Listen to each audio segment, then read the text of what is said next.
Subscribe करें हमारे channel math world deluxe को और बेल आइकन प्रेस जरूर करें। धन्यवाद।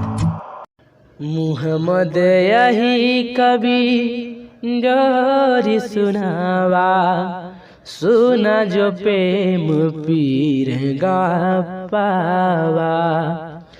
अब हम लोग कड़बक का पार्ट 2 देखेंगे। बहुत ही मस्त कड़बक है, इसको इस प्रकार से समझेंगे। मलिक मोहम्मद जायसी जी का यह कड़बक प्रेम भरी पीड़ा का अनुभव कराती है। मोहम्मद जायसी जी का यह काव्य जिसने भी सुना या सुनाया उसे प्रेम का पीड़ा का अनुभव हुआ।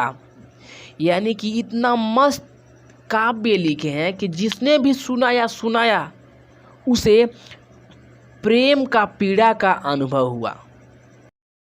जोरी लाई रकत कैलई, गाढ़ी प्रीति नैन जल भई। जोरी लाई रकत कैलई, गाढ़ी प्रीति नैन जल भई। इस पंक्ति के माध्यम से, इस पंक्ति में कवि इस कथा को लिखने के लिए अपने रक्त की लेही यानी जी जान लगा दिए हैं और इसकी गाढ़ी प्रीति को आंसुओं से भिगोया है। यानी इस कथा को लिखने के लिए कवि मोहम्मद मलिक जायसी जी बहुत ही तन मन से मेहनत किए हैं, तब यह रंग लाई है। औ मन जानी कवित यसकीन्हा, मकु यह रहय जगत महचीन्हा। औ मन जानी कवित यसकीन्हा, मकु यह रहय जगत महचीन्हा। इस पंक्ति में कवि कहते हैं कि मन में यह सोचकर इसकी रचना किए हैं। मतलब कवि जायसी जी मन में यह सोचकर इसकी रचना किए हैं कि शायद जगत में यह मेरे नाम की निशानी रह जाए, क्योंकि वह जानते हैं कि जीवन इस संसार में न किसी का रहा है और न ही रहेगा, बस सिर्फ उसका नाम ही रह जाता है। कहाँ सुरतन सेनियस राजा, कहाँ सुवायस बुद्धि उपराजा। कहाँ सुरतन सेनियस राजा, कहाँ सुवायस बुद्धि उपराजा।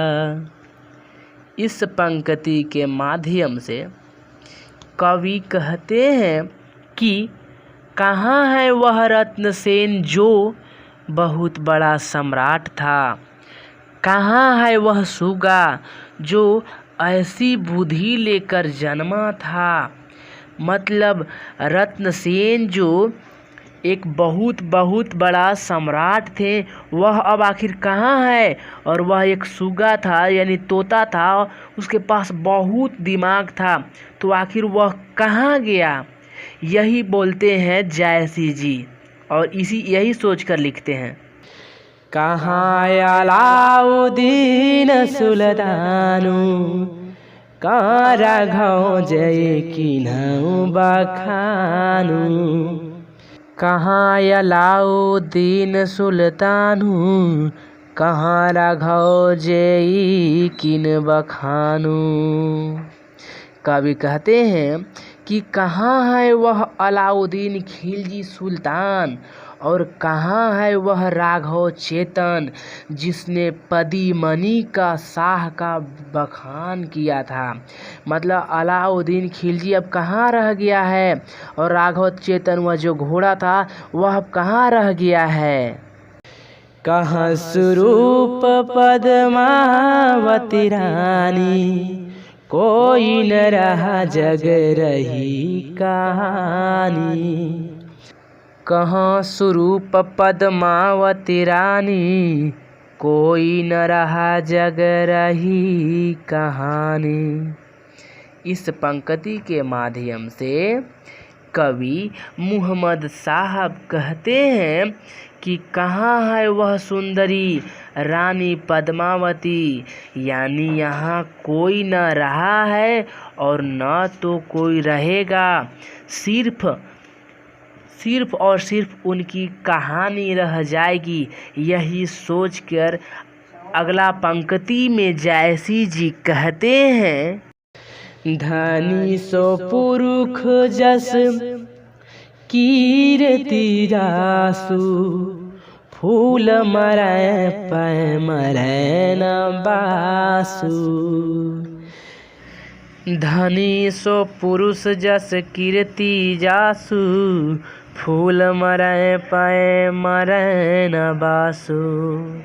इस पंक्ति के माध्यम से कवि कहते हैं कि जिस तरह से फूल टूटने पर भी उसमें खुशबू रह जाती है, ठीक उसी प्रकार मैं भी नहीं रहूँगा, लेकिन मेरी ये जो कृतियाँ हैं, काव्य हैं, जो मैं कथा लिखा हूँ, वही मेरी पहचान के रूप में रह जाएगी।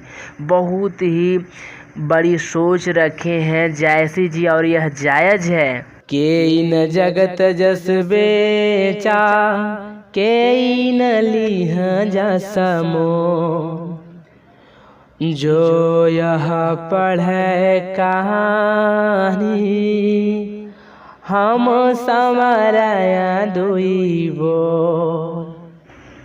के न जगत जस बेचा, के न लिन्हा जस मोल, जो यह पढ़े कहानी, हम समरय दुई बोले। इस संसार में कौन नहीं घोड़े के लिए अपना यश नहीं खोया। कवि कहते हैं कि जो इस कहानी को पढ़ेगा मुझे 2 शब्दों में याद जरूर करेगा। बहुत ही गहरी बात सोचते हैं कवि मुहम्मद जायसी जी कि मैं रहूं या न रहूं, मेरी यह कृतियाँ रहेगी और जो भी इसको पढ़ेगा वह ज़रूर मुझे याद करेगा। सब्सक्राइब करें हमारे चैनल मैथ वर्ल्ड डीलक्स को और बेल आइकन प्रेस जरूर करें। धन्यवाद।